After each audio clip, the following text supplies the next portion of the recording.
ఇప్పుడు వాళ్ళ లైఫ్ సాఫీగా సాగింది, మాల్వి ఎంటర్ అవటంతోనే ఈ ఇష్యూ స్టార్ట్ అయింది. డిసెంబర్లో డిసెంబర్ 23 కదా మీరు చెప్పేది. మీరు అక్కడ ఉంది, మీరు చూడండి మస్తాన్ సాయి ఎప్పుడు ఎంటర్ ఇచ్చాడు? 21. అదే నా క్వశ్చన్. ఇప్పుడు ఈ మాల్వి ఎంటర్ అవ్వడంతో వీళ్ళ ఇష్యూ బయటికి రాలేదు, అంతకు ముందు నుంచి కూడా వీళ్ళకి డిస్టర్బెన్సెస్ ఉన్నాయా? అవును, ఇష్యూ అదే అంటున్నాను. 21 డిసెంబర్ డేట్ చూడండి, నాకు సరిగ్గా గుర్తుంది. అక్కడ 21 ఎప్పటి నుంచి పరిచయం? 3వ నెల మార్చ్ ఎగ్జాక్ట్లీ. పైన 23 కాదమ్మా, ఫస్ట్ పేజ్ ఎప్పటి నుంచి పరిచయం చూడండి. నాకు మస్తాన్ సాయి అనే వ్యక్తి పలానా 2022 సెప్టెంబర్ నుంచి ముఖ పరిచయం కాదు, అంతకన్నా పైన చూడండి. 2021 రాసింది ఇక్కడ. ఇదిగోండి వ్యక్తి 2021 నవంబర్ నుంచి 21 నవంబర్ ఎక్కడ, 23 డిసెంబర్ ఎక్కడ. So 2 years almost. మస్తాన్ అనే ఫ్రెండ్ తో క్లోజ్నెస్ గా ఉండడు, క్లోజ్ గా మూవ్ అవ్వటం వల్లనే రాజ్తరుణ్తో డిస్టర్బెన్సెస్ స్టార్ట్ అయ్యాయి. ఆఫ్ కోర్స్ అదే మస్తాన్ కావాలని ఇదే రాజ్తరుణ్ హెల్ప్ తీసుకుని వెళ్ళి నాన్న రచ్చ చేసి ఇంత చేసింది. వీళ్ళిద్దరు బ్రేకప్ అయిపోయారు and they are happily breakup. అంటే రాజ్తరుణ్ అమ్మాయ ఈ డ్రగ్స్ దరిద్రం అంతా వదిలిపోయింది నాకు అని చెప్పి అనుకున్నాడు.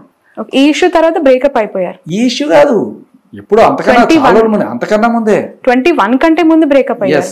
ఆ చింటూ అనేవాడు ఎప్పుడైతే ఎంట్రీ ఇచ్చాడో అప్పటి నుంచి వీడికి డ్రగ్స్ నేపథ్యం స్టార్ట్ అయింది. ఓకే, మన దీని ప్రకారం ఆ అమ్మాయి ఇచ్చిన కన్ఫెషన్ ప్రకారం. Okay okay. సో ఆ చింటూ ఈ మస్తాన్ సాయిని ఇంట్రడ్యూస్ చేశాడు.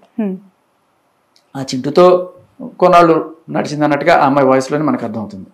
తర్వాత మస్తాన్ సాయి, చింటూకి ఆల్రెడీ పెళ్ళి అయింది. ఎన్ని క్యారెక్టర్స్ శేఖర్ గారు ఇందులో, ఇవన్నీ కూడా మీరు ఎలా గ్యాదర్ చేశారు? అసలు వీళ్ళంతా ఎవరు?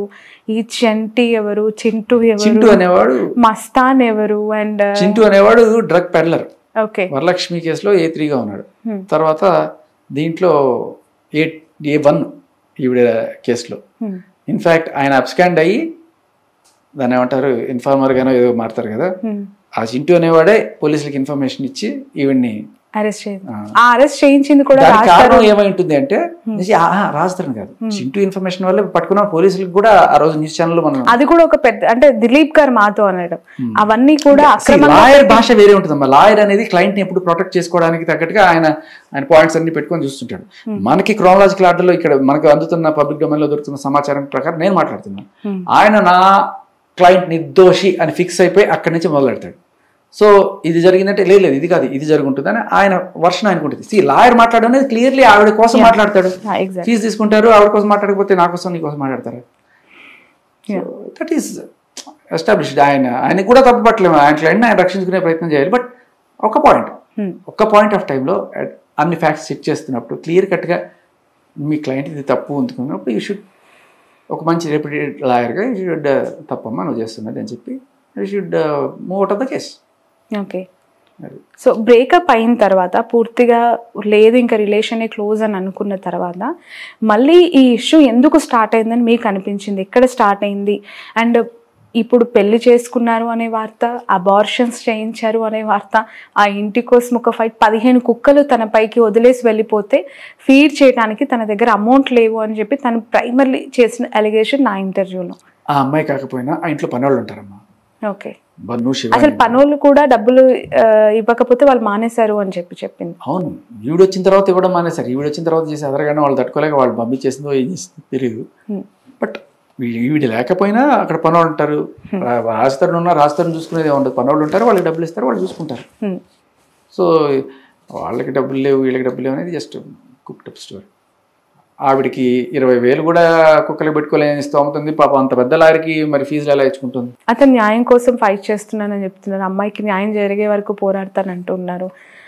దిలీప్ శంకర్ గారికి పర్సనల్గా ఇది ఫస్ట్ పట్టించుకోకపోయినా తర్వాత ఇందులో ఉన్న ఇంటెన్స్ తెలుసుకొని నేను టేకప్ చేశానని చెప్పి దిలీప్ గారు చెప్పిన మాట మాతో. సో బయటికి ఎలాంటి కలర్ ఇవ్వచ్చు మనం చెప్పలేం, దానికి మనం ఏం చెప్తాం? ఆయన ఏమన్నా చెప్పచ్చు, ఆయన మనసులో ఏముందో మనకి ఎట్లా తెలుస్తుంది? రైట్. శేఖర్ గారు, యాక్చువల్గా మీలాగా రాజ్తరుణ్ లాగా చాలామంది అబ్బాయిలు సఫర్ అయి ఉండొచ్చు, సఫర్ అవుతున్న వాళ్ళు ఉండొచ్చు.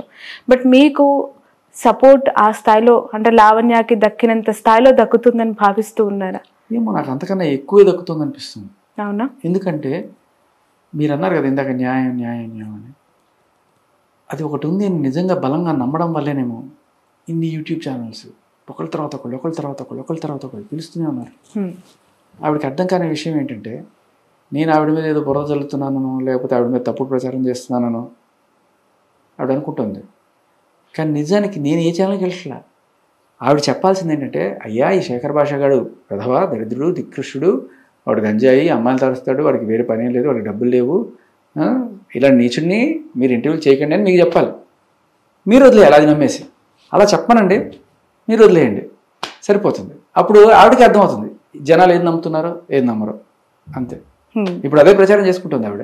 ఎందుకంటే అదే చేస్తుంది ఇప్పుడు ఆవిడ. క్యారెక్టర్ అసాసినేషన్ చేసుకునేవాడిని. ఎందుకంటే నేనేమి మీడియా ముందుకు వచ్చి లేకపోతే నా కోసం ఎవరన్నా అమ్మాయి బాటలు వచ్చి మీడియా ముందుకు రాలా. వాళ్ళు చేసింది కూడా ఎంత నీచమైన పని అంటే, అది ఇంట్లో నేను పెట్టుకున్న ఫోటో పూజించే అమ్మాయిని తీసుకొచ్చి ఏదో అఫైర్ ఉన్న అమ్మాయిలాగా అట్లా అట్లా చిత్రీకరిస్తున్నారు. ఓకే.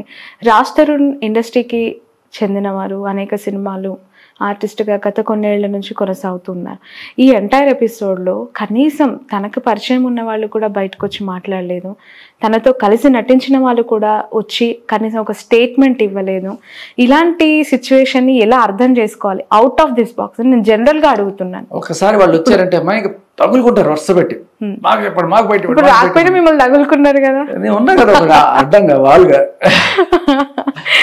జస్ట్ స్పందించామని. యాక్చువల్గా మీరు అడిగిన క్వశ్చన్ కరెక్ట్. ఆమె రకరకాల నా పెళ్లికి దేవుడే సాక్ష్యం కాకుండా కొంచెం వరుణ్ సందేశ్ సాక్ష్యం లేకపోతే రాజా రవీంద్ర సాక్ష్యం వీళ్ళ సాక్ష్యం ఉంటుంది కదా, అప్పుడు నన్ను అడగడం కదా, మీరు ఇల్లు వాళ్ళని కదా అడగాల్సింది. మీడియా నేను జనరల్ గా మిమ్మల్ని అడుగుతున్నాను ఎందుకంటే కొంతమందితో నేను అట్లాంటి ప్రయత్నాలు చేయను. ఆరోపణలు వాళ్ళు ఏమనుకున్నారో నాకు అనవసరం. నేను ఓన్లీ లీగల్ డొమైన్లో ఉన్నవి తీసుకుంటున్నాను. ఎందుకంటే దాదాపు 11 సంవత్సరాలుగా వీళ్ళు రిలేషన్లో ఉన్నమాట. ఈవిడ బయట దేశానికి వెళ్తూ ఉన్నప్పుడు వెళ్ళిపోయిన తర్వాత వెనక్కి పిలిపించిన వ్యక్తి రాజా రవీంద్ర.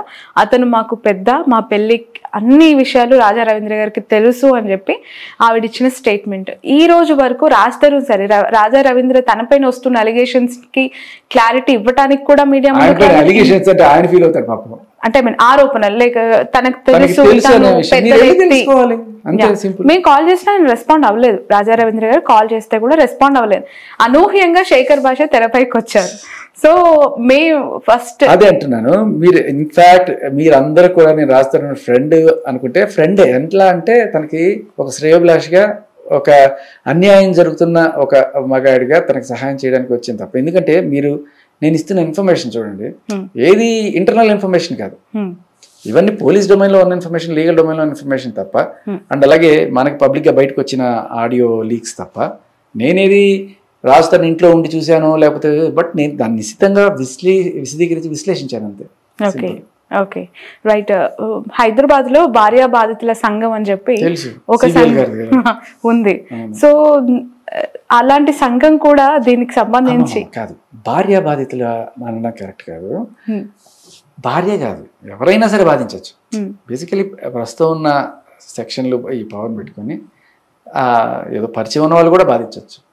ఆఫీస్లో నాకు ప్రమోషన్ ఇవ్వలేదని బాసు నాకేదో రిలేషన్, బాస్ నన్ను ఏదో అడిగాడు ఫేవరు, అయినా నేను చేయకపోయేసరికి నాకు ప్రమోషన్ ఇవ్వలేదు, ఇలా ఏదో అక్కడ 2-3 ఫోటోలు ఉంటే చాలా క్లోజ్గా చాలా కేసు పెట్టేయచ్చు. అది కొంచెం బాధాకరం. ఓకే, అది ఎట్లా ఉంటుందంటే వీళ్ళిద్దరు చిన్న గొడవ చేసుకొని కొట్టుకొని ఏకంగా రేపు మర్డర్ అని చెప్పేసి. ఓకే, రాజ్ తరుణ్ కొన్నేళ్ళ ఇండస్ట్రీలో ఉండి ఎంతో మంది మన్నలను పొందిన వ్యక్తి కదా. ఇలాంటి ఇష్యూలో తప్పు తన వైపు లేదు అని తెలిసినా కూడా, లైక్ ఏదో నా మీద నిందలు మోపుతుందని తెలుసుకున్నప్పుడు ఒకసారి కాకపోతే ఒకసారైనా మీడియా ముందుకు వచ్చి ఒక చిన్న స్టేట్మెంట్ తను పెట్టినవన్నీ కూడా ఫేక్ అని మీరు కలెక్ట్ చేసిన ఈ ప్రూఫ్స్తోనైనా తను బయటకు వచ్చి ఉంటే తన మీద వస్తున్న అనేక ఆరోపణలు లేదంటే నిందలకి కనీసం ఒక క్లారిటీ ఇచ్చిన వాడిగా ఉండేవాడేమో కదా. ఎందుకు తప్పించుకుంటున్నాడు అనేది ఒక స్ట్రైట్ క్వశ్చన్ అందరి నుంచి రేజ్ అవుతుంది. దానికి మీ వర్షన్ ఏంటి? నేను చెప్తాను, తన వర్షన్ ఏంటి తనే చెప్పాలి. బట్ ఒకటే అనుకునేది ఏంటంటే మేబీ ఒక యాంటిసిపేటరీ బెయిల్ కోసం అప్లై చేశాడు, సేఫ్ సైడ్ నాకు తెలిసి. అంటే కొంచెం కీడించి మేలంచమంటారు కదా, ఆ టైప్లో ఆలోచిస్తున్నాడేమో. బేసికలీ దీనికి ఎఫ్ఐఆర్ అయ్యే సీనే లేదు. కానీ ఏదో మొత్తానికి ఈ మీడియా హడావిడి వల్ల పెట్టకపోతే మళ్ళీ ఏదో పెద్ద రభసౌకర్యం పెట్టినట్టున్నారు. సో ఇన్ని కేసెస్ ఉన్న అమ్మాయి, డ్రగ్ పెడలిస్ట్ అండ్ ఎక్స్టార్షనిస్ట్, బ్లాక్ మెయిలిస్ట్, ఇన్ని కేసులు ఉన్నాయి. అమ్మాయి మీకు తెలీదు, ఒక డ్రగ్ కేసులోనే కాదు 3 బెయిల్స్ తీసుకొని బయట ఉంది. 3 కేసుల్లో బెయిల్స్. 3 కేసెస్. ఏ కేసెస్? ఒక డ్రగ్, ఇంకోటి blackmail case. Blackmail ఎవరి పైన? ఒక అమ్మాయి వేరే నేషనల్, ఆ అమ్మాయిని క్లోజ్గా మూవ్ అయ్యి ఆ అమ్మాయి ఫోన్లో ఉన్న అమ్మాయి పర్సనల్ కొన్ని ఫోటోలు తీసుకొని వాటిని పెట్టుకొని ఆ అమ్మాయిని బ్లాక్మెయిల్ చేసి, వాళ్ళ నాన్నని కూడా బ్లాక్మెయిల్ చేసి డబ్బులు కొంచెం ట్రై చేస్తే హైదరాబాద్లో అయిందా కేసు? విచిత్రం ఏంటంటే ఇదే నార్సింగి పోలీస్ స్టేషన్లో కేసు జైలుకి వెళ్ళి బయటకు వచ్చి ఆ మాత్రం చూసుకోరా, ఈ అమ్మాయి ఇట్లాంటిది, ఈ అమ్మాయి పెట్టే వాటిలో నిజాలు ఉంటాయని పెట్టేస్తారా ఎఫ్ఐఆర్? చూడాలి కదా కనీసం. అంటే ఒకటి చెప్తారు కొంతమంది, అంటే SHOకి ఒకసారి కేసు పెట్టి అదే ఎఫ్ఐఆర్ అయితే కానీ ఇన్వెస్టిగేషన్ చేసే అధికారం ఉండదండి. అలా నువ్వు ఎఫ్ఐఆర్ పెట్టేసుకుంటూ పోతుంటే ప్రతి ఒక్కడ అంటే క్రెడిబిలిటీ లేకుండా చాలాసార్లు అలా అని వెళ్ళిన ప్రతి ఒక్కరికి ఎఫ్ఐఆర్ పెట్టరమ్మా. మీరు వెళ్తే పెడతారు. నేను వెళ్ళి అంటే నాకు అమ్మాయి తంతుంది, లేకపోతే కుడుతుంది, లేకపోతే బ్లాక్మెయిల్ చేస్తుంది, రేప్ కేసులు పెడతాను, బెదిరిస్తుంది, ఇదని అనుకో, చూద్దాంలే పగబో, చచ్చిపోతున్నా కూడా పగబో అంటారు. వినే పరిస్థితి లేదంటారా పోలీస్ స్టేషన్లో మగవాళ్ళ కోసం? అవ్వాలంటే నీకు కనీసం 4-3 గంటల కూర్చొని సార్ అంటే ఇప్పుడు మనం అన్ని మనకు అప్పుడు వెళ్తే చూడండి అలా ఉంటుంది అనమాట. సో అది చాలా దారుణం అమ్మా, అబ్బాయిలకి చాలా ఘోరమైన రోజులు. ఎక్కడ మార్పు రావాలంటారు? ఇలాంటి సిచ్యువేషన్స్ నిజంగానే ఫెయిర్ గా ఉన్న అబ్బాయిలు ఉన్నారు, లైక్ మీరు, రాజ్ తరుణ్, ఫెయిర్ గా ఉన్న వ్యక్తి తను ఇలా ఇబ్బంది పడుతుంటే చూడలేకొచ్చానంటున్నారు. ఆఫ్ కోర్స్ మీరు ఇస్తున్న ఇంటర్వ్యూస్ కింద చాలా మంది మీకు సపోర్ట్ చేస్తున్న youngsters, young generation, mail world అంతా కూడా శేఖర్ చెప్తుంది నిజమే. చాలా మంది అమ్మాయిలు కూడా గ్రహించాల్సింది ఏంటంటే అమ్మంతుంది, అమ్మని తిట్టింది అమ్మాయి ఇంత నీచంగా. ఒక కొడుకుతో అమ్మకి రిలేషన్ అంటే రాస్తాను వాడు అలా తిడితే తప్పు కదమ్మా. మీరు ఒక అమ్మాయిని ఐడెంటిఫై చేసుకుని మిమ్మల్ని మీరు ఐడెంటిఫై చేసుకునేటప్పుడు ఆ అమ్మాయితో ఐడెంటిఫై చేసుకోకండి దయచేసి. ఒక డ్రగ్ పెడలిస్ట్ తోటి, ఒక బ్లాక్ మెయిలర్ తోటి, పచ్చి బూతులు మాట్లాడే ఒక అమ్మాయితోటి మన సాటి మహిళ, మన సాటి అమ్మాయిని పొరపాటును కూడా ఐడెంటిఫై చేసుకోకండి. అసలు కాదమ్మా, మీరందరూ మంచివాళ్ళు, చాలా మంచివాళ్ళు, బ్రహ్మాండమైన వాళ్ళు. ఇలాంటి వాళ్ళు 1% కూడా ఉండరు, 0.01% ఉంటారు. అంటే 150 కోట్ల 0.01% పెద్ద సంఖ్య. బట్ అలాంటి వాళ్ళు ఈ సిస్టమ్ని మిస్యూజ్ చేసుకుంటూ పెట్టే కేసులు, బెదిరింపులు, బ్లాక్మెయిల్స్ ఈ రోజు నడుస్తుంది మన దరిద్రం. Okay, but Lavanya finally interview ఎలా కంక్లూడ్ చేసింది అంటే, నేను ఎంత దూరమైనా వెళ్తాను, అవసరమైతే పవన్ కళ్యాణ్ గారి ఇండస్ట్రీలో 3 భార్యలకు న్యాయం చేసిన వ్యక్తి, నాకు రాజ్ తరుణ్ అన్యాయం చేశారు కాబట్టి నేను ఆయన దగ్గరికి వెళ్ళి న్యాయం చేయమని కోరుతాను అని చెప్పి ఏపీ డిప్యూటీ సీఎంని కూడా ఆమె రిక్వెస్ట్ చేయడం జరిగింది. మరి నా డౌట్ ఏంటంటే, పవన్ కళ్యాణ్ గారిని కోరాలనుకున్నప్పుడు దిలీప్ శంకర్ గారు పవన్ కళ్యాణ్కి అగెనెస్ట్గా మాట్లాడారు కదా ఎలక్షన్స్లో, కొంత వినా మీకు తెలిసే ఉంటుంది కదా. మరి ఆయన్ని ఎందుకు పెట్టుకున్నారు అంత అభిమానం ఉంటే? ఇప్పుడు పవన్ కళ్యాణ్ అభిమానులు చాలామంది అప్పట్లో ఈయన ఫర్గా మాట్లాడాడు చాలా రోజులు, ఎలక్షన్స్ దగ్గరికి వచ్చే కొద్దీ రివర్స్ అయ్యింది. అది తన వ్యక్తిత్వం అంటే పర్సనల్ ఇంటెన్షన్ కావచ్చు అయినా కూడా ఆన్ ఎలక్షన్స్. పవన్ కళ్యాణ్ అన్నప్పుడు పవన్ కళ్యాణ్కి వ్యతిరేకంగా మాట్లాడిన వ్యక్తిని లాయర్గా పెట్టుకొని నేను పవన్ కళ్యాణ్ దగ్గరికి వెళ్తానని ఎలా అంటావు? పాయింట్, నీ ఇష్టం, వెళ్ళొచ్చు, ఎప్పుడైనా ప్లేట్ ఫిరాయించవచ్చు. Okay, right. ఫైనల్లీ చాలా డాక్యుమెంట్స్ మీరు తీసుకొని వచ్చారు. ఏం డాక్యుమెంట్స్ అవన్నీ?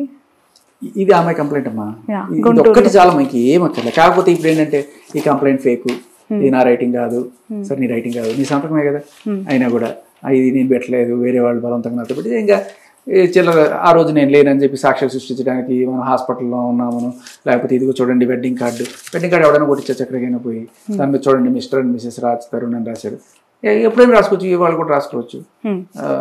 ఇక ఇలాంటి ఇంకా చిన్న చిన్న ఇవన్నీ కూడా బేసికలీ మనం చూస్తున్న చాలా సినిమాలను బయట కూడా మన క్లయింట్ నిర్దోషాన్ని ప్రూవ్ చేయడానికి తను ఆ టైంలో ఆ క్రైమ్ జరిగినప్పుడు అక్కడ లేడు, ఇంకెక్కడో ఉన్నాడు, ఇలాంటివన్నీ కూడా మనం ఓకే. సాక్షి ప్రొడ్యూసర్ అని చూస్తుంటాం. బట్ ఆయన కష్టాలు ఆయన పడుతున్నారు పాపం. అది ఇది ఎఫ్ఐఆర్. ఇవి అమ్మాయి డ్రగ్ కేసులో అమ్మాయికి రిమాండ్ రిపోర్టు. ఓకే. దాంట్లో NDPS 22B సెక్షన్, దాంట్లో 10 ఏళ్ల వరకు జైలు శిక్ష. ఓకే.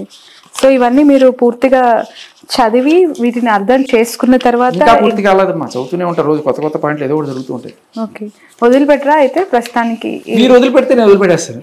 మీరు మళ్ళీ ఎవరిని పిలిచినప్పుడు మళ్ళీ ఇదే చెప్పాలా, కొత్తది ఏమైనా దొరకపోదా అని ప్రతిరోజు చదువుతూనే ఉన్నాను అంటున్నారు. ఇది కాదు కదా, కొత్తగా ఏమైనా దొరుకుతాయేమో. అంటే ఇప్పుడు ఏంటంటే కొత్త నాకు ఎట్లా దొరుకుతున్నాయంటేమా, ఇప్పుడు వీటిని నేను బయటకు తీసుకొచ్చాను కదా, వీటికి సందేశం ఇచ్చుకోవడం కోసం వాళ్ళు ఏదో ఒకటి చెప్తారు. వాటిని జాగ్రత్తగా అబ్జర్వ్ చేస్తే ఇక్కడ మళ్ళీ వాళ్ళ దాంట్లో పాటలు దొరుకుతున్నాయి, కొత్త కొత్త విషయాలు దొరుకుతున్నాయి. సో వాళ్ళు మీడియా ముందుకు వచ్చి మాట్లాడిన ప్రతి దాంట్లోనూ ఏదో ఒకటి దొరుకుతుంది నాకు. యాక్చువల్లీ దిలీప్ శంకర్ గారు మాట్లాడారు, ఏమన్నారు, నేను ఆవిడ కేసు తీసుకోకముందు అంత ఈజీగా ఏం తీసుకోలేదు, ఆవిడ 170 ఫోటోలు, వాళ్ళని కాల్ రికార్డింగ్లు ఇవన్నీ పెట్టారు, అందుకని నేను అవన్నీ విని కేసులో విషయం ఉందని నమ్మి లావణ్య చౌదరి గారి అని నొక్కి ఒక్కనేస్తూ ఆవిడకి తీసుకున్నానని చెప్పారు. అంటే అన్ని తీసుకున్న ఆయన ఆధార్ కార్డు పాన్ కార్డు చూడలేదా? బేసిక్ కదా అది. ఓకే, క్లయింట్ కేసు తీసుకున్నాడు, ఆధార్ కార్డు పాన్ కార్డు ఆవిడ పేరు లావణ్య అనే ఉంది, వాళ్ళ నాన్న పేరు కూడా రామారావు ఉంది. సడన్ గా వీళ్ళిద్దరిని చౌదరి చేసేసి ఆ కాస్ట్ కార్డు ఏమన్నా వాడారా? మరి ఆయనే చెప్పాలి దానికి సమాధానం. ఎక్కడ చెప్పలేదు ఆయన సమాధానం. సడన్ గా ఎందుకు అలా చేశారు అంటే, ఇప్పుడు సపోజ్ నేనేదో సరే నా పేరులో రెడ్డి లేదనుకోండి, శేఖర్ రెడ్డి అనుకోండి, ఓకే శేఖర్ రెడ్డి అని పిలవడం తప్పలేదు. నా పేరులో రెడ్డి లేదు, నేను శేఖర్ అనే పెట్టుకున్నాను. నేను రెడ్డి అంత మాత్రాన శేఖర్ రెడ్డి అని పిలుస్తారా? లేకపోతే బ్రాహ్మణ్ అనుకోండి, నేను శేఖర్ బ్రాహ్మణ్ అని పిలుస్తారా? కాదు కదా, పేరు ఏది ఉంటే అదే పిలవాలి కదా. ఎగ్జాక్ట్లీ. అందులోనూ మీరు లీగల్గా పర్ఫెక్ట్గా ఉన్నప్పుడు అలాగే పిలవాలి. ఏమన్నా మార్చారా రీసెంట్గా? అది కూడా మనకు తెలియదు. అది కూడా ఉంటే చూపించండి. రైట్. నిన్న మీరు ఆ పర్టికులర్ స్టూడియోలో దిలీప్ గారు మాట్లాడుతున్నప్పుడు ఎందుకు అలా వెళ్ళిపోయారు అనేది ఎవరికి అర్థం కాలేదు. అప్పటికే చాలా టైం అయిపోయింది, మీకు వేరే స్కెడ్యూల్స్ ఉన్నాయి అనేది. ఇప్పుడు దిలీప్ గారు మాట్లాడే మాటలు, అలాగే ఆ అమ్మాయి అప్పటికి ఇంకా జాయిన్ అవ్వలేదు అనుకుంటాను. దిలీప్ శంకర్ గారు మాట్లాడే మాటలు వినడానికి నేను మా ఇంట్లోనే కూర్చొని వినొచ్చు, ఆయన టీవీ చూడొచ్చు. దానికి నేను అక్కడ దాకా వెళ్ళి RTV స్టూడియోలో కూర్చొని నేను దిలీప్ గారిని చూస్తున్నానా లేదా అని చెప్పి వాళ్ళకి ప్రూఫ్ ఇవ్వక్కర్లా. నేను ఏదన్నా మాట్లాడాలనుకుంటే అది చేయొచ్చు. బట్ నేను చెప్పాలనుకుంటే అక్కడ ఆల్రెడీ చెప్పేశాను. ఆ టీవీ ఛానల్ వాళ్ళు ఇదిగో ఇది విషయం, దీనికి క్లారిటీ ఇవ్వండి అని చెప్పి నేను ఎప్పటి నుంచో అడుగుతుంటే ఇవాళ నన్ను పక్కన పెట్టుకొని అడిగారు. నాకు అదే కావాల్సింది, నువ్వు అడిగేసావు. I gave you the documents, you do your job. నాకు ఇంకా వేరే పని లేదు, అక్కడ కూర్చొని ఆర్గ్యుమెంట్లు చేసే పని లేదు. నేను చేయాల్సింది చేసేసాను. ఇంకా మీరు మాట్లాడుకోమని నన్ను అది ఎందుకు ఇది ఎందుకు అని అడగాల్సిన పని లేదు. మీకు ఇచ్చేసా, జనాల్లో వాళ్ళకి వెళ్ళాల్సింది వెళ్ళిపోయింది. అది ఆయన చెప్పిన కార్డు లేకపోతే ఈ వీడియోలు ఇవన్నీ కూడా నిజమా కదా అనేది జనాలు నమ్ముతారు. మీడియాలో అడుగుతున్నారు కాబట్టి కోర్టు తెచ్చేది కోర్టు. ఇప్పుడు ఇన్ని ఆధారాలతో నా దగ్గర ప్రతి ఒక్కటి ఉంది, డేటా అంటుంది, ఫొటోస్ అంటుంది, చాటింగ్ అంటుంది, ఎవ్రీథింగ్, ఇంట్లో ఉన్న అన్ని ఫుటేజెస్ అంటుంది. ఇవన్నీ తీసుకెళ్ళి పోలీస్ స్టేషన్లో ఆమె కేసు పెట్టింది. ఎక్కడైతే తన మీద కేసు పెట్టిన నార్సింగ్ PS ఉందో అదే PS లో తన మీద. ఇప్పటిదాకా నేను ఈ క్వశ్చన్ అడగలేదు, ఇన్ని డీటెయిల్స్ ఇచ్చింది కదా. అలాగే మాల్వి మల్హోత్రా చాట్ కూడా మీడియాకు లీక్ చేసింది కదా, దాంట్లో డేట్లు కూడా మనం చూసాం కదా. ఈ సంవత్సరం 23 or 24 మధ్యలో అట్లా ఏదో ఉన్నట్టుంది. అయితే నేను అడిగేది ఏంటంటే 2020 అంటే నువ్వు మస్తాన్ సైతం ఉన్న తర్వాత అంటే 23 ఆర్ ఆ టైంలో, లేకపోతే 2000 కనీసం 20 తర్వాత అయినా సరే, లెట్స్ సే 2020 తర్వాత ఎప్పుడైనా సరే రాజ్ తరుణ్ నీతో ఇలా మాట్లాడినవి, ఓకే, ఇలా మాట్లాడిన రాజ్ తరుణ్ నీతో క్లోజ్గా ఉన్న వాట్సాప్ చాట్లు విత్ డేట్ స్టాంప్ చూపించగలవా? ఎందుకంటే నువ్వు బ్రేకప్ అయిపోయి ఇప్పుడు ఆ అమ్మాయితో ఉన్నాడు కాబట్టి, లేకపోతే ఆ అమ్మాయితో రిలేషన్ ఫ్రెండ్షిప్ ఏదో something, when they will break మనం చెప్తే బాగుంటుంది. కానీ ముందే నేను కనిపెట్టేసాను చెప్పడం కూడా కరెక్ట్ కాదు కదా. వాళ్ళు ఇప్పుడు చెప్పకుండా అప్పుడు చెప్తారు. సరే, అలాంటివి నీకేమైనా ఉన్నాయా? నువ్వు క్లెయిమ్ చేస్తున్నట్టు రాస్తాను క్లెయిమ్ చేస్తున్నాడు మీకు బ్రేకప్ అయిపోయిందని. కనీసం 2020లోనో 2021లోనో ఓకే 23 అప్పటి నుంచి ఎప్పుడైనా సరే రాజ్ తరుణ్కి నీకు జరిగిన చాట్, అందులో ఇలా నువ్వు ఇప్పుడు మాల్వి మల్హోత్రా ఏదో ఎలా అయితే చాట్ చూపిస్తున్నావు అలాంటి ఉండాలి కదా రిలేషన్లో ఉంటే. ఒకటి చూపించలేదే, అది చూపించండి. ఇప్పటి వరకు అలాంటివి ఏవి బయట పెట్టలేకపోయింది. ఏమో చూడండి, మీరు అడగండి, బయట పెట్టించండి. ఓకే, ఒకసారి దిలీప్ గారికి ట్రై చేద్దామా? తను ఇలాంటివి ఏమైనా మస్తాన్, నేను ఒక ఉన్మాదిని ఒక మెంటలోనే అన్నానంట ఆయన. సరే అనుకోండి సార్, అనుకోండి, ప్రాబ్లం లేదు. ఆయనకి తమిళ్ బాగా వచ్చు అనుకుంటా. దిలీప్ గారికా? ఉన్నమాది అంటే మీలాంటి వాడిని నేను తమిళ్లో, ఉన్నమాదిరి. దిలీప్ గారికి ట్రై చేశాను, తను కాల్ బ్యాక్ చేస్తే మాకు ఖచ్చితంగా ఈ క్వశ్చన్ నిజమే మీరు అన్నట్టు. ఆ తర్వాత ఆఫ్టర్ చాటింగ్ కన్వర్జేషన్స్ కావచ్చు, ఫోన్ కన్వర్జేషన్స్ ఏమైనా తను మంచి పాయింట్ ఇది కూడా ఒకసారి క్లారిటీ తీసుకోవాలి దీనిపైన. ఎందుకంటే ఇప్పటివరకు ఇలాంటి డిస్కషన్ ఎక్కడా కూడా జరగలేదు. మాలాంటి మీడియా వాళ్ళు అప్రోచ్ అయినప్పుడు కూడా తను ఏమి సబ్మిట్ చేసింది అనే దాని గురించి డిస్కషన్ జరిగింది, కానీ ఎప్పుడెప్పుడు సబ్మిట్ చేసింది, ఏం చేసింది అనేది మేము ఎప్పుడు. అంటే ఇంకా 2 రకాలు ఉంటాయి. ఇప్పుడు ఒక ఫోటో చూపించారనుకోండి, ఫోటోలో కింద ఒక డేట్ కూడా ప్రింట్ చేసేసి ఇదిగోండి టైం స్టాంప్ అని పెట్టచ్చు. కానీ వాట్సాప్ చాట్లో టైం స్టాంప్ మేనేజ్ చేయలేరు.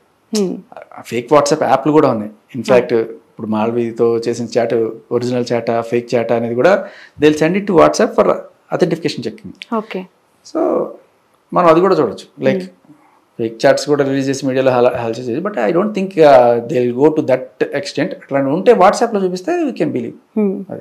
శేఖర్ గారు, ఈ ప్రాసెస్లో ఏమర్థమైందండి? అబ్బాయిలకు సంబంధించి చట్టాలు కానీ లేదంటే శిక్షలు కానీ వీటి పట్ల మీరు చూస్తున్నారు కదా ఎవ్రీడే, ఇవన్నీ కూడా ఒక అందుకు మంచిగా జరుగుతున్నాయి. ఇట్లా ఇన్ని అరాచకాలు జరుగుతున్నాయి. కళ్ళ ముందే ఈ మస్తాన్ సాయి ఫేక్ కేసు అని చెప్పి పెట్టింది. 1.5 సంవత్సరం పాపం అతను సఫర్ అయ్యాడు. సరే అతని వేరే కేసులు ఉంటే అది ఓకే, బట్ కళ్ళ ముందు తేలుతున్న తప్పుడు కేసు. అలాగే రేపు రాస్తారు. ఇంకా ఎన్ని కేసులు ఇట్లా తప్పుడు కేసులు, ఎన్ని తప్పుడు కేసులు పెడతారు, ఎన్నిసార్లు హింసిస్తారు.